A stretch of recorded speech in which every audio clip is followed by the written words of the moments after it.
Nous sommes de retour et je suis maintenant accompagné de M. Charles Drouin, directeur du Salon de l'Auto. Évidemment, il faut parler de qu'est-ce qu'on va retrouver ici au Salon de l'Auto. Salut Charles. Allô? Alors, parle-moi de qu'est-ce que les gens vont découvrir ici au Salon cette année. C'est déjà un beau salon, on peut le constater. Qu'est-ce qu'il va y avoir comme activité pour les gens?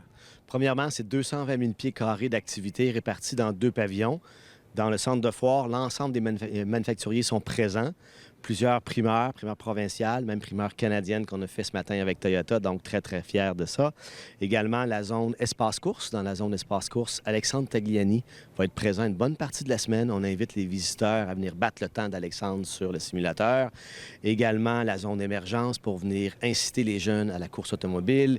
Mobilis avec sa zone carrière pour promouvoir les métiers. La zone de jeux vidéo, donc on vient s'amuser sur les différentes consoles. Nouveauté cette année, au 2e étage, le pavillon familial Toyota, donc 10 000 pieds carrés d'activités pour les enfants de 6 à 12 ans, jeux gonflables, jeux d'adresse. Mais évidemment, tous les manufacturiers, je l'ai dit, sont présents. Plusieurs nouveautés, plusieurs beautés sur le plancher. Donc, on vient magasiner également, on vient s'informer de l'ensemble des nouveautés. Donc, plusieurs activités et il y a aussi la fameuse journée de la famille, ça qu'il ne faut pas oublier, toujours prisé. Il ne faut pas oublier, c'est dimanche cette semaine, donc le 8 mars, la journée familiale Normandin. Tous les enfants, accompagnés d'un adulte, rentrent gratuitement. Et lors de cette journée-là, petit train, mascotte, clown, ballon, tout y est pour plaire à la famille. Et il ne faudrait surtout pas oublier également le pavillon Silverwax, donc le pavillon où est-ce qu'on va rêver. Cette année, le retour de Rolls-Royce, après 4 ans d'absence, Maserati après 2 ans d'absence, McLaren est présent également, et surtout la zone automobile, etc., avec 12 bolides à faire rêver, une collection qui vaut plus de 20 millions de dollars. Il faut absolument venir voir ça. Je vous le dis, il y a des exemplaires, c'est les seuls exemplaires au monde et on les présente à Québec. Donc, il y en a pour tous les goûts. On vous souhaite vraiment un très bon salon, une bonne semaine et pourquoi pas un achalandage record cette année. Merci beaucoup.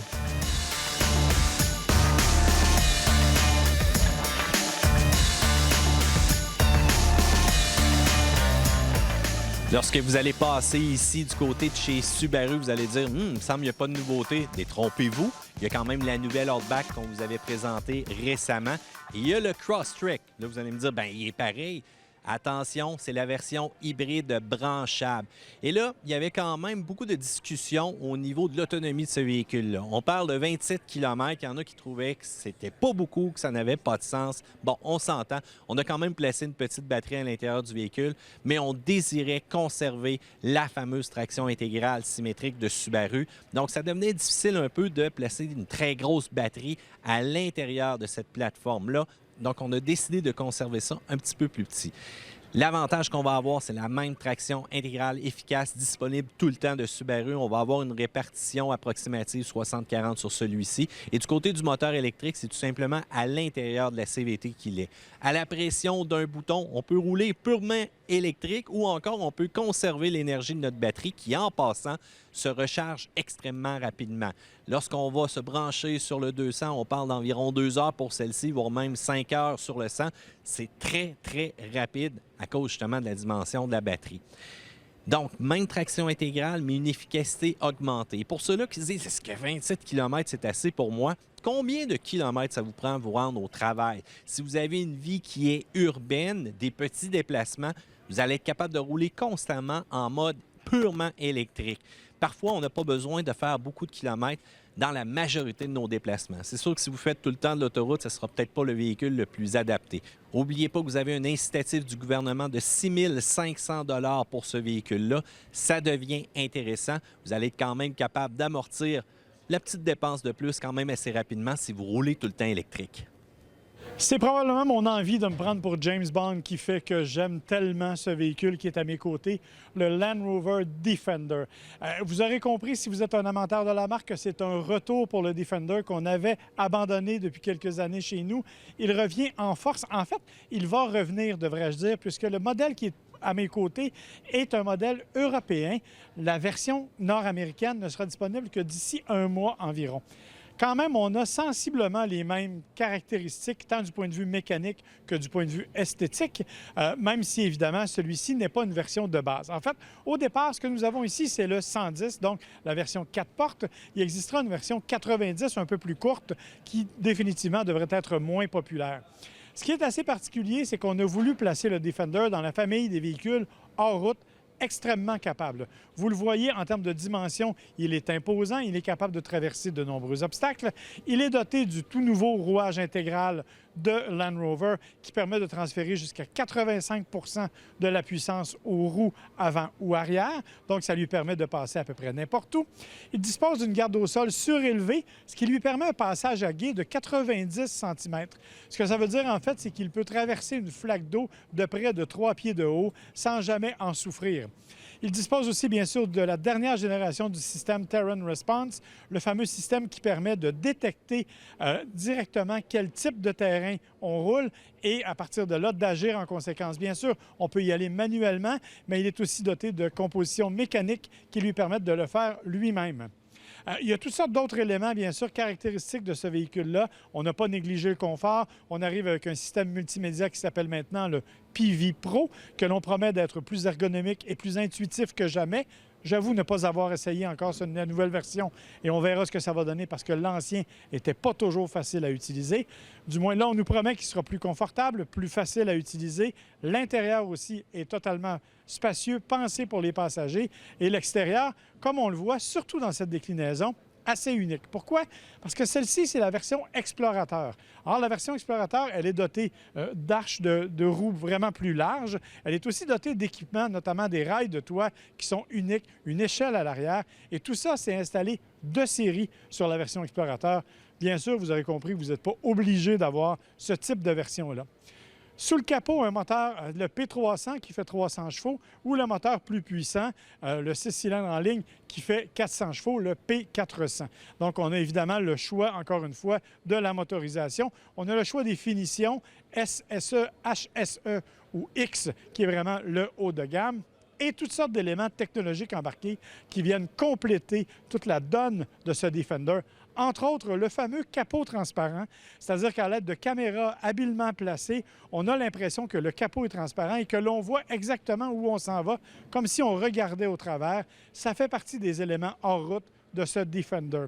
Je vous l'ai dit, il va arriver à peu près d'ici un mois, du moins dans la version 110. Si vous voulez opter pour la version 90, vous devrez attendre quelques mois supplémentaires. Mais en attendant, vous pouvez toujours vous contenter et aller voir le nouveau film de James Bond, Mourir peut attendre. Plusieurs personnes ont crié au scandale quand on a vu apparaître le nom Mustang sur le Mach-E. Eh bien, inquiétez-vous pas, la légende n'est pas morte et directement ici au salon, vous allez avoir la GT500, le summum de la performance de la Mustang. Et devinez quoi? On l'a essayé et on a un petit topo qui s'en vient très bientôt pour vous à virage. Mais que dire de la motorisation V8 suralimentée avec un supercharger Root? Cette voiture-là, c'est complètement incroyable. L'accélération, la tenue de route, le mordant. Je pourrais en parler très longtemps, mais prenez le temps de la regarder et surtout de contempler une voiture qui est légendaire. Une chose est sûre, la performance n'est pas morte chez Ford. Nous sommes présentement chez Kia. Plusieurs nouveautés du côté du manufacturier Kia. Ça travaille très fort, ça bouillonne même du côté de chez Kia. La grosse nouveauté, c'est le Seltos. Je vous en parle pas plus parce que c'est un nouveau petit sport utilitaire. On a été faire l'essai il n'y a pas tellement longtemps et on va vous le présenter, l'essai complet, au cours des prochaines semaines. Par exemple, quand vous allez vous présenter ici, il y a plusieurs autres nouveautés intéressantes, dont le Niro. Ça, c'est un véhicule qu'on ne parle pas beaucoup. Le Niro, il est complet dans sa gamme. On le connaissait en version hybride. On l'a connu aussi en version 100% électrique, qui fait 385 km d'autonomie. Et là, maintenant, il est disponible en version hybride branchable. Ça veut dire qu'on a la version hybride traditionnelle, mais on ajoute 42 km en version 100% électrique. Donc, ça fait du Niro un des véhicules les plus complets sur le marché. Autre nouveauté également, bien, on a parlé aussi du Kia Soul électrique. On vous en a parlé abondamment. C'est disponible ici également. Le Sportage a subi, lui aussi, en 2020, quelques modifications esthétiques. Donc, on a retravaillé un peu l'esthétique, le devant et aussi l'arrière, surtout au niveau des feux. C'est vraiment très, très joli. Et il y a plusieurs autres choses à venir aussi du côté du manufacturier Kia, dont à surveiller le Sorento dans les prochaines semaines. Il va être présenté. Ça va vraiment être un très, très beau véhicule. Et il y a le reste de la gamme ici qui est disponible, dont le Telluride, un des véhicules les plus prisés et les plus récompensés également que vous allez retrouver sur place. Alors, beaucoup de choses à regarder du côté du manufacturier Kia ici au Salon de l'Auto. Pour ceux-là qui se demandaient si le marché de l'automobile est en santé, est-ce que les camions sont encore populaires? Eh bien, regardez-moi le nouveau GMC Yukon Denali. Je pense que ça témoigne que ça va très bien du côté de chez GM. Il faut dire que c'est le genre de véhicule qu'on utilise pour transporter la famille, mais c'est lui qui nous permet de remorquer des charges qui sont assez incroyables. Et d'ailleurs, une des belles nouveautés cette année, c'est qu'on offre bien entendu la motorisation V8 qui est un classique dans ces véhicules-là, mais une option de turbo diesel. Donc pour ceux-là qui ont besoin du couple, on veut attacher le gros bateau en arrière et amener toute la famille à bord pour avoir du plaisir sur l'eau, eh bien c'est le genre de véhicule qui va être très intéressant.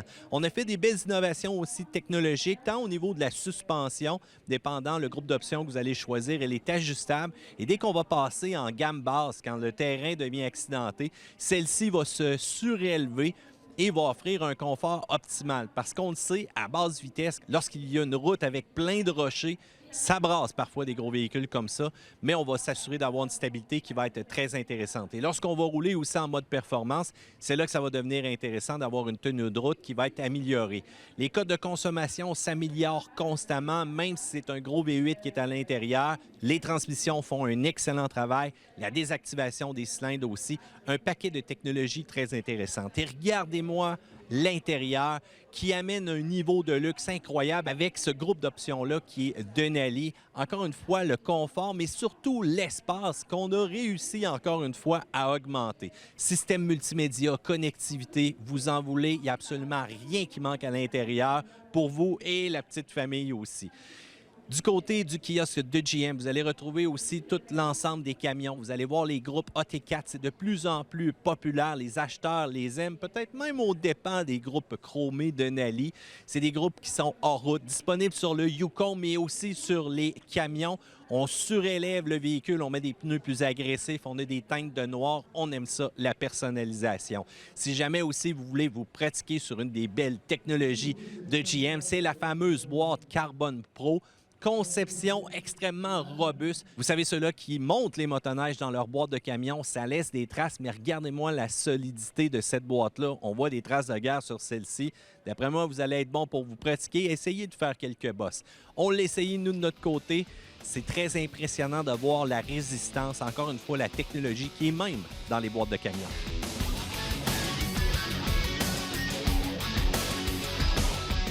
Voilà, on s'arrête pour la pause et au retour, restez avec nous parce que je m'entretiens avec un représentant qui a travaillé à l'origine du projet Mustang Mach-E. Tout ça après la pause.